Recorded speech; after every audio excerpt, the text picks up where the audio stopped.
एक दौर था जब भारत को स्लीपिंग जायंट कहा जाता था। कहते थे कि भारत में क्षमता तो है पर कोई दिशा नहीं है, और ना ही कोई रफ्तार है और ना ही कोई दशा है। लेकिन अब भारत उठ चुका है, और ऐसा उठा है कि अब उसकी धमक वॉशिंगटन से लेकर टोक्यो तक गूंज रही है। IMF की हालिया रिपोर्ट ये गवाही देती है कि भारत अगले 30 साल तक दुनिया की सबसे तेजी से विकास करने वाली अर्थव्यवस्था बनी रहेगा। और आज आए चौथी तिमाही में GDP के आंकड़े भी भारत की ग्रोथ की गाथा की पुष्टि करते हैं। तो आज के GDP के शानदार नंबर, IMF और दूसरी अंतर्राष्ट्रीय संस्थाओं का भारतीय अर्थव्यवस्था की रफ्तार पर भरोसा, ये सब कौन सा माहौल बना रहा है? आगे मौके क्या हैं? जाहिर सी बात है कुछ चुनौतियां भी होंगी। विस्तार से आज करेंगे मेहमानों संग चर्चा। सबसे पहले ये रिपोर्ट देखिए।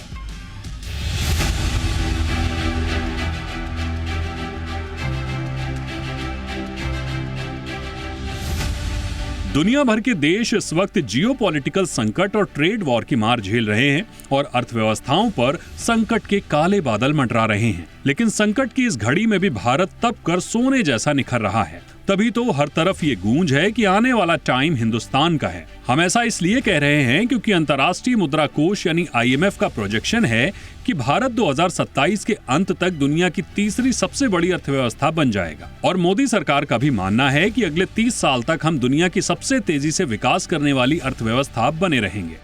और आज आए GDP के ताजा नंबर भी भारतीय अर्थव्यवस्था के ग्रोथ की रॉकेट वाली रफ्तार को ही दिखा रहे हैं। चौथी तिमाही में GDP वृद्धि दर 7.4% रही, जो 6.7% के अनुमानित आंकड़े से अधिक है।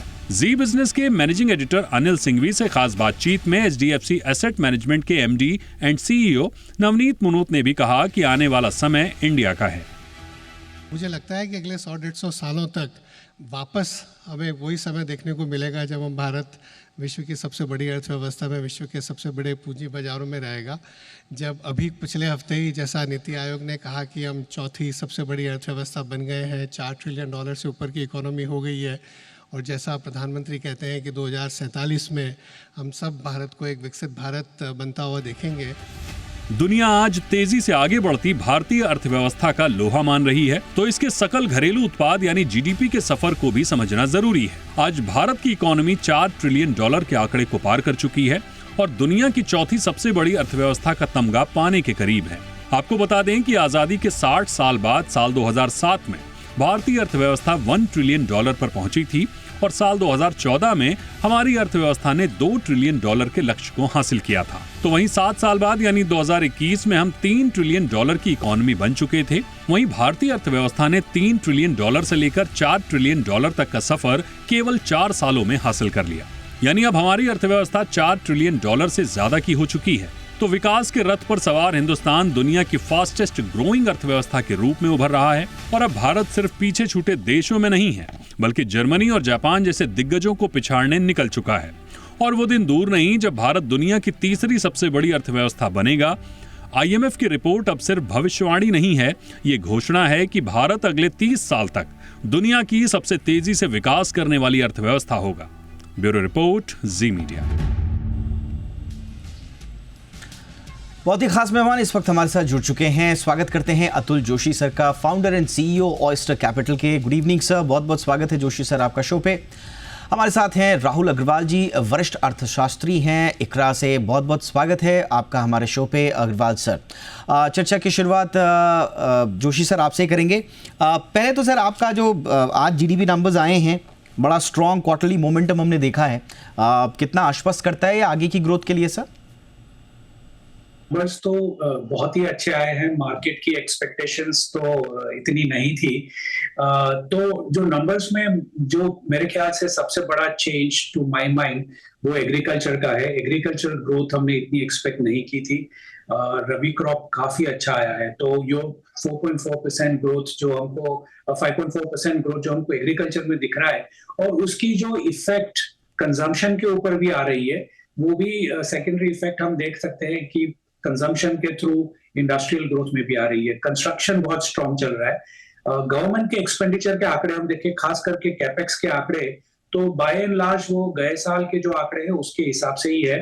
तो तीनों सेक्टर अगर हम देख ले, रूरल इकोनॉमी में एग्रीकल्चर स्ट्रॉन्ग रहा, हमारा जो सर्विसेज सेक्टर है वो भी अच्छा दिख रहा है, और गवर्नमेंट का कैपेक्स भी काफी स्ट्रॉन्ग है। तो ये सब अगर हम तीनों को मिला ले, उसके ऊपर हम मैक्रो फैक्टर्स डाल देते हैं कि इन्फ्लेशन कंसिस्टेंटली नीचे आ रहा है, इंटरेस्ट रेट्स नीचे की तरफ आ रहे हैं, तो बाय एंड लार्ज ये लग रहा है कि अगला साल हमारा मतलब प्रेजेंट साल जो है 25-26 वो बहुत ही स्ट्रॉन्ग फुटिंग पे आगे बढ़ेगा। सेम सर, आज के जीडीपी नंबर्स पर मैं राहुल सर आपका भी टेक लेना चाहूँगा। आपके इम्पोर्टेंट हाइलाइटिंग पॉइंट्स आज के टेकअवेज क्या हैं सर? देखिए, जीडीपी नंबर तो काफी एक्सपेक्टेशन से थोड़ा बेटर आया है। तो हमारा अनुमान 6.9% था जीडीपी के लिए और 6.3% था जीवीए के लिए। क्वार्टरली नंबर्स में हम जीवीए पे ज्यादा फोकस करते हैं क्योंकि जीडीपी नंबर जो हैं वो टेक्निकलिटी की वजह से भी ऑफ हो जाते हैं कभी कभी। तो जैसे कि इस क्वार्टर में जो जीडीपी में एक्सेलरेशन हुआ है 100 बेसिस पॉइंट्स का, वो कुछ हद तक सब्सिडी पे आउट्स की वजह से डिस्टॉर्ट हो रहा है। बट अगर मैं इस टेक्निकलिटी को साइड पर रखूं तो भी और जीवीए के नंबर्स पर फोकस करूं तो भी नंबर्स काफी अच्छे आए हैं। तो मेरा मेन टेक अवे यही है कि जो हमने स्लो डाउन देखा था first half of the fiscal में, फर्स्ट हाफ ऑफ FY25 में, ये नंबर्स अब को देख के अब ये क्लियर हो जाता है कि वो स्लो डाउन जो कि स्लोअर गवर्नमेंट स्पेंडिंग, जो इलेक्शन रिलेटेड इम्पैक्ट की वजह से गवर्नमेंट स्पेंडिंग में स्लो डाउन हुआ था और अगस्त सितंबर में एक्सेस रेंज हुई थी, उनकी वजह से कुछ सेक्टर्स में इम्पैक्ट हुआ था। वो स्लो डाउन अब क्लियर है कि टेम्पररी था और H2 में ट्रैजेक्टरी अपवर्ड्स रही है। बाकी जो जोशी सर ने बोला उन पॉइंट्स पे मैं अग्री करता हूँ regarding particularly regarding agriculture.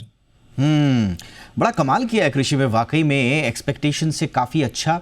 Ashwini महाजन सर भी हमारे साथ जुड़ चुके हैं, जाने माने अर्थशास्त्री हैं आप। महाजन सर स्वागत है आपका। आप भी सर आज जो जीडीपी नंबर्स हैं उन पर आपका टेक सर, और ख़ासतौर से कृषि में ऐसा क्या हुआ सर कि इतने अच्छे नंबर्स हमें दिखे?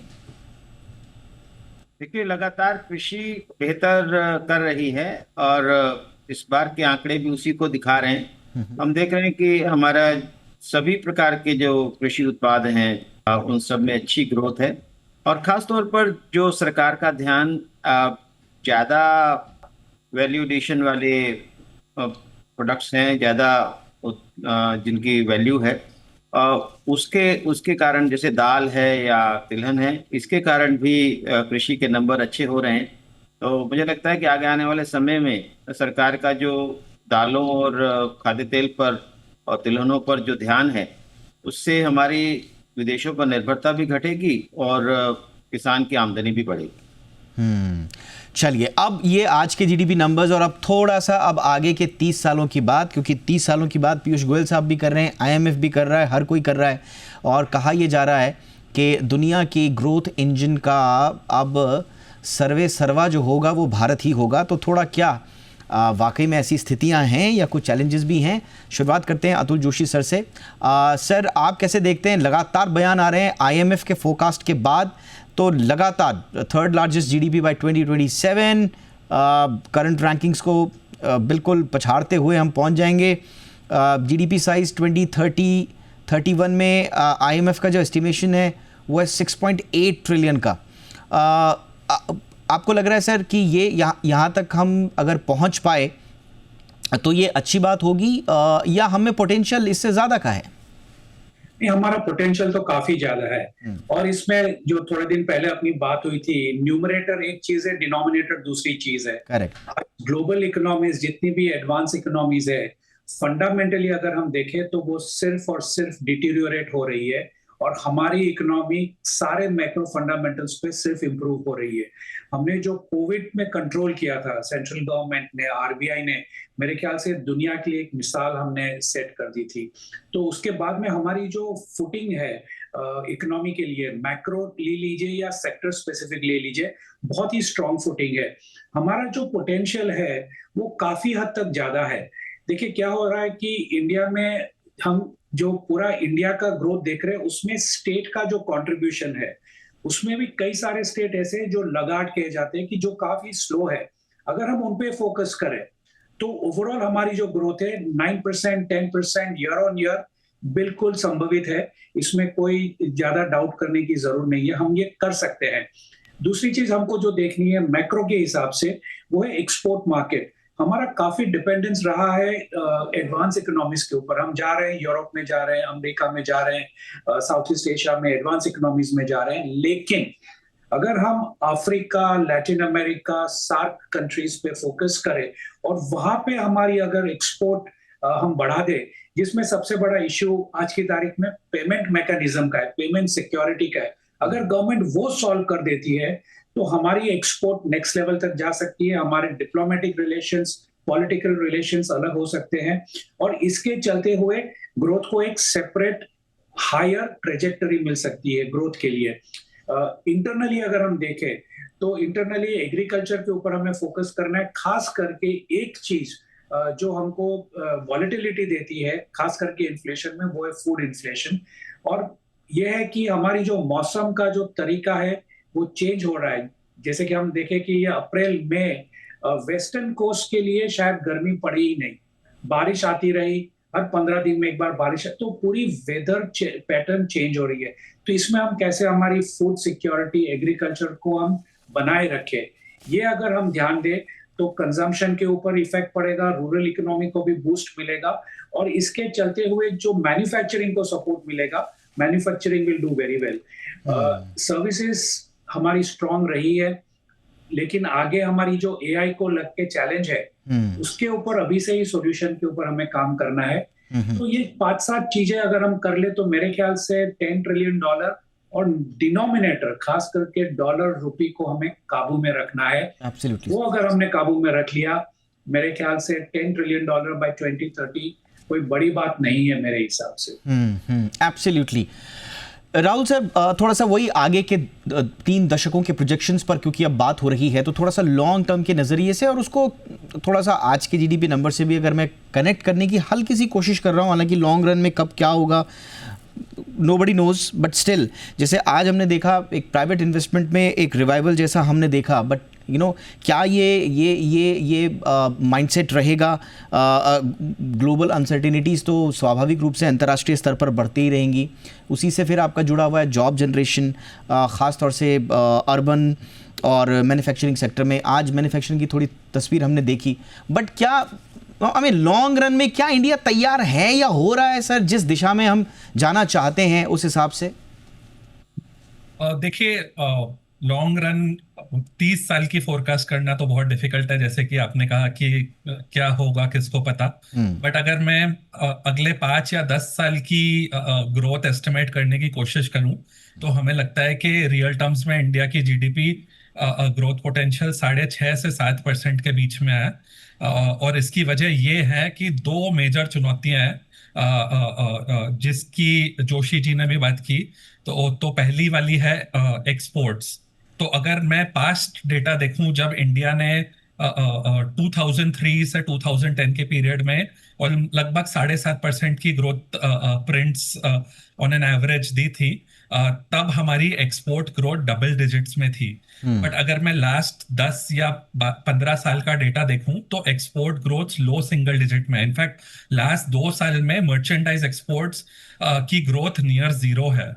तो सबसे बड़ी चुनौती हमारे लिए यही होगी कि क्या हमारे exports rapidly, particularly merchandise exports rapidly expand कर सकते हैं या नहीं, और इस एस्पेक्ट पे क्या सपोर्ट होता है गवर्नमेंट की साइड से भी, क्योंकि ग्लोबल एनवायरनमेंट अब ऐसा नहीं है जो कि उस पीरियड में था 2000 to 2010 के पीरियड में, जब हमने ये डबल डिजिट एक्सपोर्ट एक्सपेंशन किया था। और इसके जो रिपरकशंस होते हैं वो प्राइवेट कैपेक्स पे भी होते हैं। तो अगर आप लास्ट 2 साल देखें, सारी प्री कंडीशंस जो कि प्राइवेट कैपेक्स के लिए चाहिए वो इन प्लेस थी। तो कैपेसिटी यूटिलाइजेशन रीजनेबल लेवल्स पे थे, कॉर्पोरेट प्रॉफिटेबिलिटी लिस्टेड कंपनीज की अच्छी खासी थी, बैलेंस शीट्स हेल्दियर थी।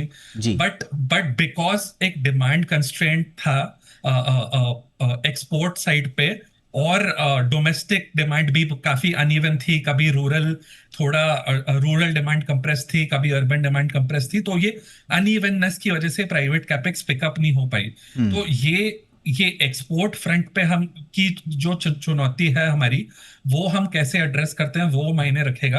राइट सर, मैं आऊँगा सर आपके पास। ये आपने क्योंकि इंपॉर्टेंट बात बोली, एक्सपोर्ट ओरिएंटेड बात बोली। अच्छा, इसमें एक और चीज़ है मार्जिन सर, क्या हमारा बहुत ज़्यादा ओवर रिलायंस तो नहीं हो रहा है एफडीआई पर विदाउट डोमेस्टिक इनोवेशन? ठीक है, एफडीआई इनफ्लोज काफ़ी स्ट्रॉन्ग भी रहे, $81 बिलियन के ऊपर के आसपास रहे रिसेंटली, बट जो फॉरेन कैपिटल पे हमारी ओवर डिपेंडेंस है और हमारे यहाँ जो चाहिए डोमेस्टिकली, हमें R&D चाहिए, इनोवेशन चाहिए, लॉन्ग टर्म सेल्फ रिलायंस के लिए, उस पर हम इतना ध्यान दे पा रहे हैं सर या नहीं दे पा रहे हैं कि हम आगे 30 साल तक के प्रोजेक्शंस को लेकर आश्वस्त हो पाएं? देखिए, जब हम आगे की 30 साल की बात करते हैं तो हमें 1-2 साल को भूलना पड़ेगा। पिछले 2 सालों में हमने एक्सपोर्ट में क्या किया, इसके बारे में हमें ज़्यादा चिंता करने की ज़रूरत नहीं है, क्योंकि इस समय दुनिया बदल रही है।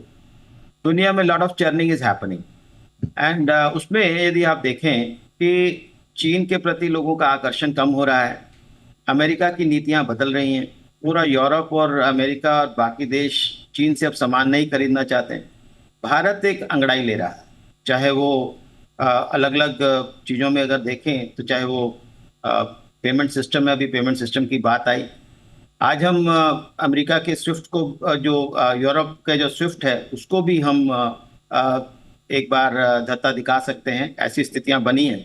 उसी प्रकार से यदि हम स्पेस में देखते हैं, बाकी सब चीज़ों में देखते हैं, लेकिन अभी भी हमारी जो ग्लोबल वैल्यू चेन्स में चीन से आने वाले सामानों में हमारी निर्भरता खूब बनी हुई है और वो सबसे बड़ा हमारे लिए दुख का कारण है और दिक्कत भी हो सकती है, क्योंकि अभी हम हाल ही में देख रहे हैं कि उन्होंने कुछ की रॉ मटेरियल्स के एक्सपोर्ट पर बैन लगा दिया है। ऐसे में हमारे उद्योगों पर प्रभाव पड़ सकता है। तो ऐसे में हमें ये देखना पड़ेगा कि आगे 30 साल तक हम लगातार इस ग्रोथ को बनाए रखें, 2047 तक हम विकसित राष्ट्र बने। इसके लिए जरूरी है कि हम आत्मनिर्भरता के आधार पर आगे बढ़ने का प्रयास करें और उसके लिए जरूरी है कि डोमेस्टिक इन्वेस्टमेंट्स को हम बढ़ावा देने के लिए देश के अंदर, ये अभी जो अब सामान्य तौर पर सोचा जाता है कि विश्व एक बाजार है, हमें सबको खुला रखना है, ये भी ओपन वो भी ओपन, तो ऐसे में चलेगा नहीं। जिस प्रकार से अमेरिका तमाम प्रकार के बंदिशें लगा रहा है अपने इंपोर्ट्स के ऊपर, हमें समझना पड़ेगा कि इतना बड़ा देश, इतना महान देश भी यदि अपने देश में मैन्युफैक्चरिंग की बात करता है, जहां हाई कॉस्ट इकोनॉमी है, हमारी तो कॉम्पिटिटिव इकोनॉमी है, हम हर चीज कॉम्पिटिटिव बना सकते हैं, बना भी रहे हैं, और ऐसे में हमें वो सारी अड़चनें दूर करनी पड़ेंगी। बिजली महंगी है, उसको ठीक करना पड़ेगा, बाकी जो लॉजिस्टिक कॉस्ट हाई हैं उसको ठीक करने का प्रयास लगातार सरकार कर रही है। हमारी पेमेंट सिस्टम में बेहतरी हुई है जिसके कारण लॉजिस्टिक कॉस्ट कम हो रही है। आगे का भविष्य जो है वो आत्मनिर्भरता पर आधारित है। जितना हम आत्मनिर्भर होते चले जाएंगे, विदेशों पर हमारी निर्भरता जितनी कम होती जाएगी, एफडीआई पर जितनी निर्भरता कम होती जाएगी, हम अपने देश में, हमारे देश में इतना इनोवेशन हो रहा है। आप ये देखिए कि पिछले साल 1,03,000 पेटेंट्स ग्रांट किए गए और मात्र 10 साल पहले ये केवल 4,000 की संख्या थी। आप समझिए कि जब तक हम अपनी इनोवेशन, अपनी R&D, अपने लोगों पर आधारित विकास नहीं करेंगे, अपने संसाधनों पर आधारित विकास नहीं करेंगे, तब तक ये जो ऑल राइट सर, यानी कि आप कह रहे हैं कि बिल्कुल एफडीआई पर निर्भरता उतनी ज़्यादा न रहे, अपने यहाँ जितना ज़्यादा हम जनरेट कर सकें ब्रेन को, अपॉर्चुनिटीज़ को, ये हमारे लिए बहुत इंपॉर्टेंट रहेगा। बट जोशी सर, एक चीज़ फिर घूम फिर के आती है, वैसे ये घूम फिर के नहीं, हम एक स्टेप हमने ऊपर उठाया है और अभी हम बात करते थे जॉब्स की, लेकिन शायद अब हम बात करने लगे हैं जॉब क्वालिटी की भी। वो एक बड़ा इशू है अभी भी। मेरी कुछ दिनों पहले ही एक चर्चा हो रही थी कि जापान हमसे आगे निकला, कैसे निकला, तो उसी संदर्भ में बातचीत आई कि हिंदुस्तानी जो कामगार है वो आज भी 8 से 10 घंटे काम कर रहा है। हम तो बहुत मेहनती हैं, लोग कहते हैं कि जापानीज़ बहुत मेहनती हैं। तो उसी संदर्भ में बात आई कि आपका जो हाई वैल्यू वर्क है वो कितना इम्पॉर्टेंट है। जापान में आज भी 60 साल का आदमी जो काम कर रहा है 6 से 7 घंटे, वो अपनी जीडीपी में, ये 2019-20 के आंकड़े हैं कि वो 60 साल का आदमी भी अपनी जीडीपी में 1.5% 2% को कंट्रीब्यूट कर रहा है। और हमारे यहाँ जो मजदूर हैं जो 10 घंटे 12 घंटे काम कर रहे हैं वो बमुश्किल 400-500 रुपये कमा रहे हैं। तो value and quality of job also matters sir इस आगे 30 साल की जर्नी में। देखिए, बिल्कुल कंपैरिजन नहीं करनी चाहिए। 11 करोड़ की पॉपुलेशन और 140 करोड़ की पॉपुलेशन में बहुत फर्क है। कल्चरली हम बहुत डिफरेंट है। जापान की इकोनॉमी और हमारी इकोनॉमी काफी डिफरेंट है। हमारी काफी सारी इकोनॉमी आज की तारीख में कैश इकोनॉमी भी है। जैसे कि अगर हम आपने कहा कि वैल्यू चेन में अगर हम देख लेते हैं मजदूर, तो आज की तारीख में एक इलेक्ट्रिशियन की अगर हम देखें तो वो आज मतलब एक विजिट में 200-300 रुपया तो कमा ही लेता है। दिन में अगर 5 विजिट करता है तो 1000 रुपये कमा लेगा, महीने का 30,000 कमा लेगा। तो वैसे खेत के मजदूर भी आप देखिए आज कम से कम 700 रुपये के नीचे पर डे से कम के भाव में कोई खेत मजदूर मिलता ही नहीं है। तो काफी कम बोल रहा हूँ, और सीजन में तो 1200-1500 रुपया हो जाता है। तो ऐसा नहीं है कि हमारे मजदूर अब पुअर रह गए हैं या उनके पास पैसा नहीं है। काफी मेरे ख्याल से स्टेबलाइज हो चुका है। और हमारे यहाँ पे बट ऐसा तो नहीं है Joshi sir, I am sorry to interrupt sir, कि हम ऐसा तो नहीं है कि हम स्टक होके रह जाएंगे लो स्किल और इनफॉर्मल सेक्टर्स में। नहीं, देखिए दोनों तरफ से हमको खिंचाव करना है। ऐसा नहीं है कि अगर हर एक आदमी MBA IIT इंजीनियर बन जाएगा तो उसके लिए तो पूरी दुनिया कम पड़ जाएगी। इतनी जॉब्स कहाँ पर है, पूरी दुनिया में इतनी सारी जॉब्स नहीं है। तो हमें वो बैलेंस होना ही होगा कि अनस्किल्ड, सेमी स्किल्ड और हाईली स्किल्ड तीनों के लिए जॉब होनी चाहिए। और ऐसा नहीं है कि हर एक आदमी इंजीनियर भी बन सकता है अगर एडमिशन ले लिया तो तीनों जगह पे जॉब्स होनी चाहिए। जो सब कंडीशन होनी चाहिए कि क्या उनको आराम से जिंदगी जीने के लिए पगार मिल रहा है, उतना कंपेंसेशन, उतना मुआवजा मिल रहा है कि नहीं मिल रहा है। अगर मिल रहा है तो फिर मेरे हिसाब से वो ठीक है। Right sir, right sir, all right sir. Rahul Agarwal ji, अब थोड़ा सा आएंगे स्ट्रक्चरल रिफॉर्म्स पर भी। मैं संक्षेप में आपसे समझना पाऊंगा क्योंकि हम 30 साल की बात कर रहे हैं। अब क्या हम ठीक है, हमने बहुत सारे कंप्लायंसेस को रिड्यूस ज़रूर किया है, बट आज भी delays in labour, land, judicial reforms, ये लगातार इन्वेस्टर्स का सरदर्द बने हुए हैं। आज भी रेड टेपिज्म भी है, और हम कितना भी कह दें कि भ्रष्टाचार नहीं है, आप जाइए विदेशी निवेशकों से पूछिए जो यहाँ कारखाना लगाने आता है, तो आप पाएंगे कि, और आप पाएंगे कि आप उसके साथ बैठकर रोएंगे थोड़ी देर कि आज भी हम वहाँ से उभर नहीं पाए हैं। तो काम काफ़ी हुआ है, बट जो जितना स्ट्रक्चरल रिफॉर्म्स की आवश्यकता है उतना पेस है सर अगले 30 साल के लिए? देखिए, काम तो हो रहा है, बट हमें इन स्ट्रक्चरल रिफॉर्म्स में भी पेस एक्सेलरेट करनी होगी। इसमें कोई डाउट नहीं है। और क्या रिफॉर्म्स चाहिए ये तो सबको पता है, काफी टाइम से पता है। बट मैं बियॉन्ड स्ट्रक्चरल रिफॉर्म्स भी मैं ऐड करना चाहूंगा कि हमारा फोकस मैक्रो स्टेबिलिटी से भी हटना नहीं चाहिए, जो कि काफी अच्छा फोकस रहा है हमारे लास्ट 3-4 सालों में। तो जब मैं मैक्रो स्टेबिलिटी बोलता हूँ, इसका मतलब यह है कि हमें inflation, particularly food inflation, control करना होगा, और ट्विन डेफिसिट्स पे भी कंट्रोल करना होगा, फिस्कल डेफिसिट को कंट्रोल में रखना होगा। साथ ही साथ ये बैलेंस करना होगा कि गवर्नमेंट कैपेक्स भी डबल डिजिट ग्रो करता रहे। तो ये भी एक फोकस पॉइंट। प्राइवेट इन्वेस्टमेंट की रफ्तार आप क्या देख रहे हैं? क्या हम उतने मौके दे पा रहे हैं कि प्राइवेट कंपनीज अपना इन्वेस्टमेंट्स को बढ़ाएं? वो बन रहे हैं? आप देख पा रहे हैं इसको? तो देखिए, प्राइवेट कैपेक्स में तो लल ही चल रहा है काफी टाइम से। तो जैसे कि मैं कह रहा था पहले कि सारी प्री कंडीशंस प्राइवेट कैपेक्स की प्लेस में है। कैपेसिटी यूटिलाइजेशन लेवल्स देखें आप, या फिर प्रॉफिट्स देखें लिस्टेड कंपनीज के, या बैलेंस शीट्स क्लीनर हो गई हैं। बट डिमांड साइड पे थोड़ा इशू है। तो जैसे मैं वही पॉइंट पे सर्कल बैक करूंगा कि FY 25-26 में डोमेस्टिक ड्राइवर्स ऑफ डिमांड जैसे हमें इम्प्रूव होते हुए दिख रहे हैं कंजम्पशन फ्रंट पे, बट एक्सपोर्ट अभी भी एक क्वेश्चन मार्क है। तो और इतनी ज्यादा ग्लोबल अनसर्टेनिटी है, तो मुझे नहीं लगता है कि हमें बहुत ज्यादा सिग्निफिकेंट इम्प्रूवमेंट दिखेगा मैक्रो लेवल पे प्राइवेट कैपेक्स में। एब्सोल्युटली। थोड़ा सा जियोपॉलिटिकल टेंशंस का एक इशू तो रह गई, और उसमें फिर वही एक्सपोर्ट का जो आपने जिक्र किया था, अगर हम एक्सपोर्ट ओरिएंटेड नहीं हो पाएंगे तो मुझे नहीं लगता है कि 30 साल की जो स्टोरी हम कह पा रहे हैं। महाजन सर थोड़ा सा इस पे आइए, आप थोड़ा सा एक्सपोर्ट ओरिएंटेड कैसे हो पाएंगे सर? हम कहते तो हैं, और अभी तो इतनी सारी टेंशन्स चल रही हैं, आगे बहुत सारे हेडविंड्स भी दिख रहे हैं, जियोपॉलिटिकल टेंशन्स अलग चल रही हैं, प्रोटेक्शनिस्ट ट्रेड प्रैक्टिसेस अब हमने देखनी शुरू कर दी हैं, हर जगह अब अपना ही राग नापना शुरू कर दिया देशों ने, एनर्जी मार्केट की वॉलेटिलिटी जो है वो अभी कम नहीं हुई हैं, ग्लोबल इंटरेस्ट रेट पाथ जो है सर वो बड़ा खतरनाक सा है, ग्लोबल लिक्विडिटी श्रिंक होती जा रही है, और सप्लाई चेन के जो रिस्क हैं, तो हम अपने यहाँ कितने भी मौके तैयार कर लें, अगर एक्सपोर्ट नहीं कर पाएंगे तो कमाई कैसे होगी सर? देखिए, कई ऐसे उत्पाद हैं जो हम बना रहे हैं और उस पर हमें ध्यान फोकस करना पड़ेगा। उदाहरण के लिए मैं बताता हूँ कि डिफेंस का अभी एक बहुत बड़ा अवसर आने वाला है कि जिस प्रकार से ऑपरेशन सिंदूर में हमने अपने एयर डिफेंस सिस्टम को, एंटी ड्रोन सिस्टम को, आकाश को, ब्रह्मोस मिसाइल को हमने जो डिमॉन्स्ट्रेट किया है, एक बड़ी एक्सपोर्ट ऑर्डर्स हमें मिलने वाले हैं। उसी प्रकार से मैं देख पा रहा हूं कि बहुत सारे ऐसे एआई से रिलेटेड, ड्रोन्स से रिलेटेड ऐसे और भी बहुत सारे प्रकार के उत्पाद हैं जो एक्सपोर्ट करने की स्थिति में हम आ रहे हैं।